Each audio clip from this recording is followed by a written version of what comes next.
ઘણા જોયા છે પણ મહામૂર્ખા નહીં જોયા હોય. અમારા ગામના 3 મહામૂર્ખા છે. ચાલો બતાવું. ચાલો મૂર્ખા નંબર 1 પાસે તમને બતાવું મૂર્ખો. ઓ આનંદભાઈ, હા, તમે શું કરો છો? કાલે રાત્રે મારો ઘઉંમાં 10 નો સિક્કો ખોવાઈ ગયો તો ત્યાં એટલે ગોતું છું. તો એ ગવામ ગોતવો તો કે પણ વહેલા ઘઉંમાં ઠાર પડ્યો તો એટલે પહેનું છે એટલે આટલે અત્યારે વહેલા ગોતું છું. તો ઓય જો જખમારાથી ડરતો હશે ગમે એટલે તમે ઓય ગોતો ઈને ગોતાય. પણ ઇન્જે નતો ડરતો, ઠાર હતો ને પલડી ગયો એટલે આટલામાં તો આવ્યો. રહીમો કજી કાલે ના જડે. તમે શું મૂર્ખા ને મૂર્ખા રહેવો?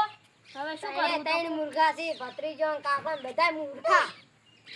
ખોવાણો વાળી રસ્તા અને ગોતો વાળી હોય ઘેર. પણ તમે બંધ કરી જો ગોતવાનું. તો પણ ગોતવાનું બંધ થશે તમારે 10 રૂપિયા નહીં જડે કે? તો ઝાડજી પછી હોય તો જો અમે તમે ગમે એટલું ખોતરી ખોતરી ગોતો તો ચીતા જડે. ભાઈ શું બોલતો શું ખોવાઈ ગયું હે? કાલે 10 નો સિક્કો મારો ઘઉંમાં ખોવાઈ ગયો તો તે ગોતો છે. આ એ મૂર્ખો જ છે. રૈડામ ખોવાણો તો ને હોય ગોતો છે. આ બે મૂર્ખા છે. વાઈટમાં ખોવાણો અને ગોતી હોય બે.